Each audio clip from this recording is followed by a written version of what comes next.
She posted, "Some people will never be enough," after I proposed with a 1-carat ring instead of 2. I commented, "You're absolutely right."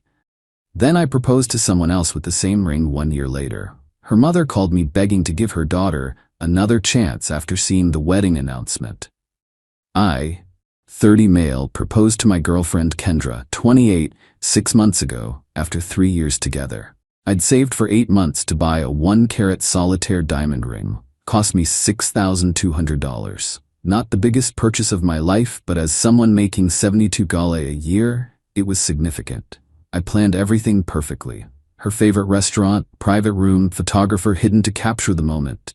When I got on one knee, she said yes. We kissed, cried, the whole thing. The photographer got beautiful shots. Then she looked at the ring, really looked at it. Her exact words, "Oh, it's classic."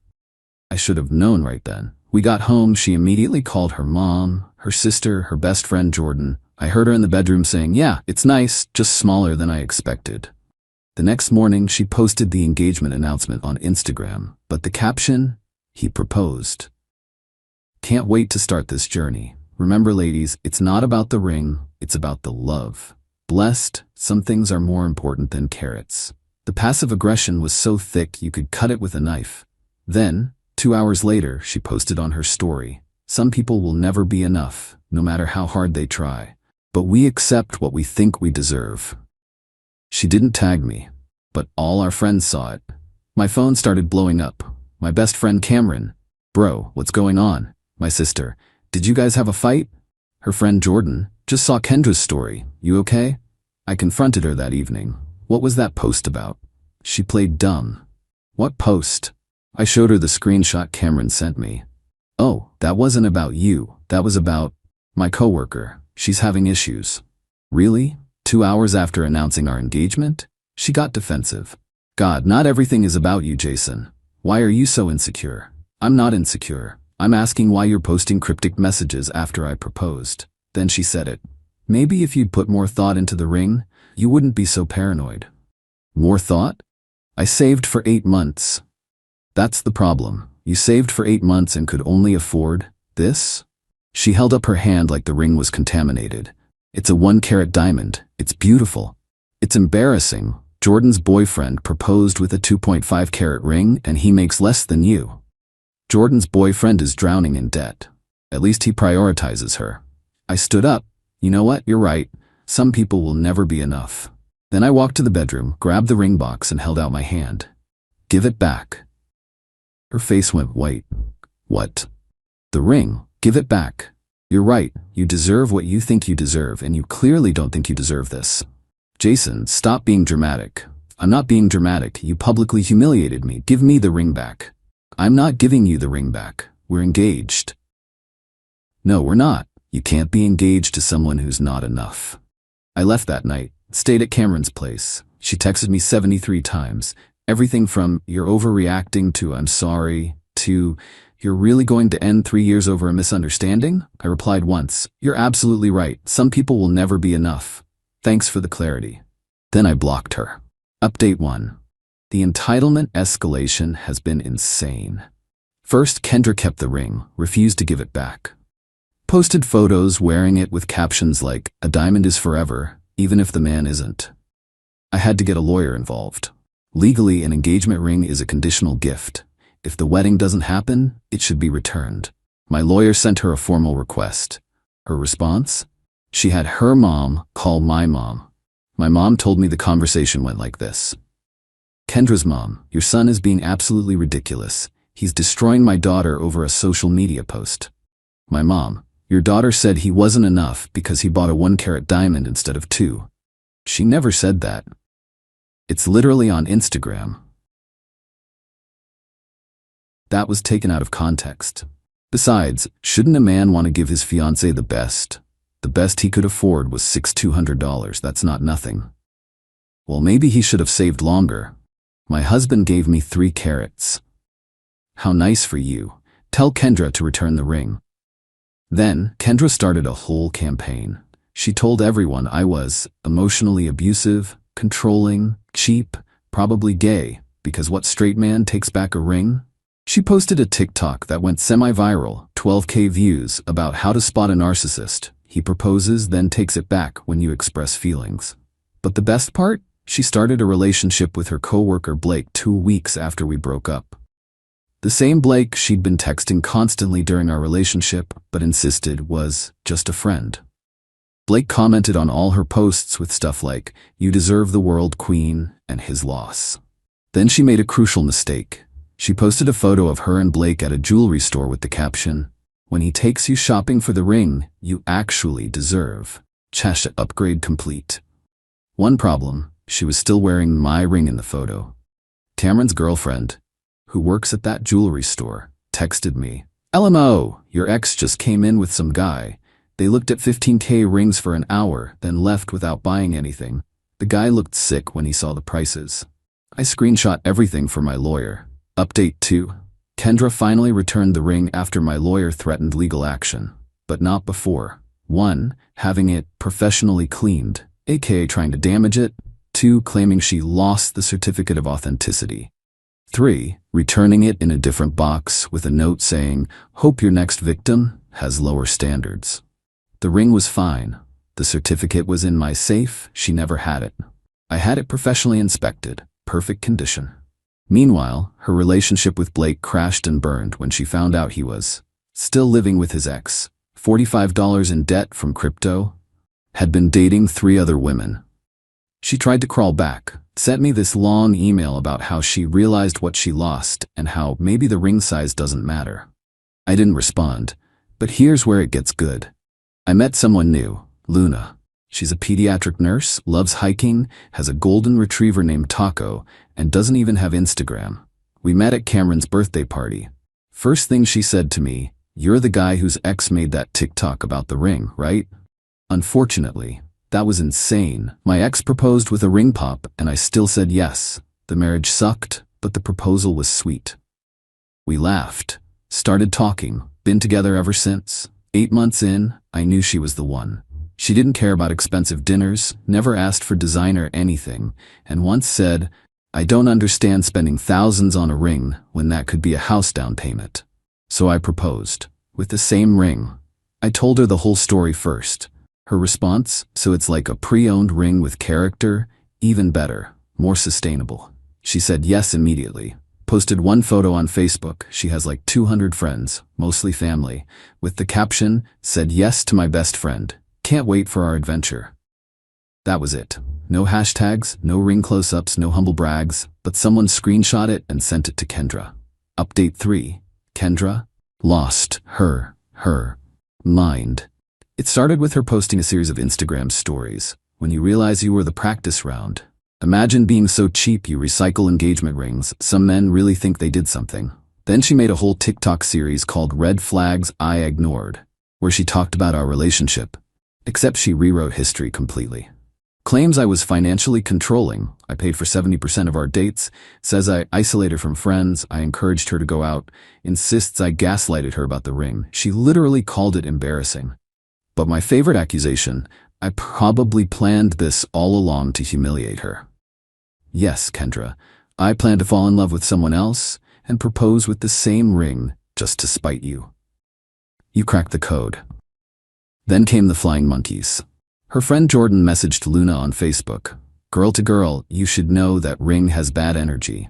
Kendra wore it first, you're getting her leftovers." Luna responded, "Girl to girl, I'm getting a man who knows my worth isn't measured in carats, but thanks for your concern." Jordan screenshot this and posted it on her story. Some women have no self-respect. Luna, who again barely uses social media, created her first and only Instagram story. A photo of her hand with the ring and the caption, "Self-respect is knowing your value doesn't come from what's on your finger, but who's holding your hand. Also, this ring is perfect." She tagged Jordan. Jordan blocked her. But the peak entitlement came from Darlene, Kendra's mom. She called me, at my workplace. "Jason, this is Darlene. We need to talk." "We really don't.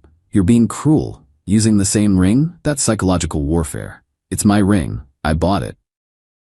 "You bought it for Kendra. And she didn't want it, said it wasn't enough. She was emotional. You know how women are about proposals. Luna wasn't. She said yes immediately. That's because she has no standards. Or because she loves me for me, not my bank account. You're doing this to hurt Kendra. I'm doing this because I love Luna. Kendra's feelings aren't my concern anymore. She's been crying for weeks. She should have thought about that before publicly humiliating me. Just, can you at least get a different ring? I'll pay the difference for a new one. Same size, different ring. What? I'll give you $200 for a new ring. Just don't use that one. You want to pay me to get a different ring so your daughter feels better about rejecting it? It's causing her emotional distress. No. I'll make it $8,000. Darlene, I'm hanging up now. $10,000, just please. I hung up. She called back and left a voicemail offering $12,000. Update 4. So Kendra did something unhinged, even for her. She reached out to the photographer who did our proposal photos. Remember those? The ones from the failed proposal? She created a whole Instagram post with those photos and this caption. 1 year ago, I made the hardest decision of my life. I said no to settling. These photos were taken the moment I realized I deserved more than what was being offered. Sometimes the bravest thing you can do is walk away from something that looks perfect but feels wrong. To all the queens out there, never settle. Wait for the man who sees your worth. Know your value, queen mindset. She edited the narrative to make it look like she rejected me. The photographer who I'd hired and paid was pissed. He commented, "These photos were from an accepted proposal. You said yes, I was there. This is false advertising of my work." She deleted his comment and blocked him. He then posted on his page, "When someone uses your work to lie about what happened." She said, "Yes, folks, I have the video." And he posted a clip of her saying yes and crying happy tears. Kendra reported his page for harassment. But the best response came from an unexpected source, Blake. "Yeah, the guy she dated after me." He commented on her post. "Didn't you beg me to propose after knowing me for 3 weeks? And didn't you ask to try on rings on our second date?" Weird definition of not settling. The tea he spilled in that comment section before she could delete it. She asked him his salary on their first date. She had a Pinterest board called Blake's Proposal Ideas after dating for 1 week. She told him she expected at least 3 carats.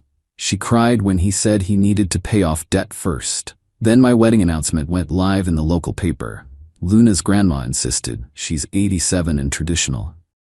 Darlene called me again, this time crying. "Please, Jason, please reconsider." "Reconsider what? I'm getting married in 6 days." Kendra made a mistake. She knows that now. "I'm marrying Luna." She's had a rough year. Blake broke her heart. Blake dated her for 3 weeks. She got passed over for a promotion. Not my problem. She's been in therapy. Good for her. She still loves you. She loved the idea of a 2-carat ring. She made that clear. Just, can you meet with her? 1 coffee. Let her apologize. No. She's my only daughter. She's been depressed. She cries looking at your wedding announcement. Then she shouldn't look at it. You destroyed her life. No, she destroyed our relationship. I just moved on. With her ring. With my ring that I bought with my money that she rejected. You're heartless. I'm getting married on Saturday. Don't call again. She called 16 more times. I had to block the number. Final update. I married Luna yesterday. It was perfect. Small ceremony, 50 guests, backyard reception at her parents' house. She wore her mom's wedding dress, altered to fit. I wore a suit I already owned. We spent the wedding budget on an amazing honeymoon to Costa Rica instead. During the ceremony, when the officiant asked for objections, Cameron loudly coughed and said, "If anyone named Kendra is here, now's not your chance." Everyone laughed. Luna's vows included, "I promise to love you for your generous heart, not your ring budget, and to always measure our wealth in memories, not carats." But here's the wild part. Kendra showed up at the reception. Not invited, not welcome. Just showed up. Security, Luna's cop brother, stopped her at the gate. She was wearing a white dress. "To my wedding." Luna's brother called me over. Kendra was crying, mascara running, holding a letter. "I need 5 minutes," she begged. "You need to leave. I wrote you a letter. Just read it, please." Luna walked over, looking stunning in her dress. "Oh, you must be Kendra. Love the white dress. Bold choice for someone else's wedding." Kendra looked at Luna's ring, and started sobbing harder. "That was supposed to be mine." "But you didn't want it," Luna said calmly. He said it wasn't enough. I think it's perfect. Thank you for giving him back to the dating pool. You're trash, my treasure, and all that. You're wearing my ring. Actually, Luna held up her hand. It's my ring. Has been for a year. Fits perfectly too. Almost like it was meant to be. Kendra turned to me. How could you do this to me? Do what? Move on? Get married? Be happy? You know what you did, using the same ring. The ring you publicly mocked? That ring? I was stressed. I wasn't thinking clearly. For 3 years? Because you made fun of my gifts our entire relationship? I've changed. Good for you. I've moved on. I'll do anything. I'll apologize publicly. I'll delete all the posts. Luna interrupted. You'll leave. Now. Before I have my brother arrest you for trespassing. Kendra looked between us, then said the most entitled thing ever. I hope you're happy knowing you're wearing a ring meant for someone else. Luna smiled. I'm wearing a ring my husband chose, paid for, and gave to someone he loves. The fact that someone else was too shallow to appreciate it just makes it more special to me. Kendra left, but not before throwing the letter on the ground and screaming, You'll regret this. We didn't read the letter. Luna's brother threw it away. The reception continued. We danced, laughed, ate amazing food. Cameron gave a speech about how sometimes you have to go through coal to find your diamond, and Jason found his after returning one to the jewelry store of life. Today, we're at the airport heading to Costa Rica. Luna's wearing the ring, reading a book, occasionally showing me funny memes. Last night, Kendra posted on Instagram, The universe removes people from your life to protect you. Thankful for the bullets I've dodged. Jordan commented, He was never worthy of you, Queen. Her mom commented, My beautiful daughter deserves the world. Blake commented, This is why I'm glad we ended things. The photographer commented, Still false advertising to use my photos. Luna saw the post, someone sent it to her, and said, Should I be petty? Always. She posted one photo on her rarely used Instagram, a picture of us at the altar, her ring clearly visible, with the caption, Married my best friend, to the person who said this ring wasn't enough, thank you. It was exactly enough for the right person. She didn't tag Kendra, but everyone knew. The post got 2,847 likes, more than any of Kendra's posts ever got. Kendra's account went private an hour later. As I'm typing this on the plane, Luna just showed me a text from an unknown number. This is Darlene. I'll pay you $20,000 to divorce him and give Kendra another chance. Luna replied, I'd rather have my 1-carat ring and amazing husband than your money or your daughter's drama. Lose this number. Then she blocked it and ordered us champagne. To everyone saying I should have bought a different ring, why? This ring is beautiful, expensive, and meaningful. The fact that someone else couldn't see its value doesn't diminish it. Luna loves it because of its history, not despite it. To those saying I was petty, absolutely. But sometimes petty is justified. She tried to publicly humiliate me for not spending enough money. She learned that money can't buy class, love, or happiness. The ring isn't cursed or tainted. It's just a ring that found its right owner. Currently sipping champagne at 30,000 feet with my wife who thinks I'm enough exactly as I am. Living my best life. Edit, since people keep asking, yes, Kendra is still single. No, Blake never proposed to anyone. Yes, Jordan is still with her boyfriend, but still not engaged despite the 2.5-carat ring. Edit 2. The photographer reached out to say Kendra tried to hire him for a self-love photo shoot where she wanted to recreate proposal photos but with herself. He declined. He also said he's using her as an example in his contract about misrepresentation of services. Edit 3.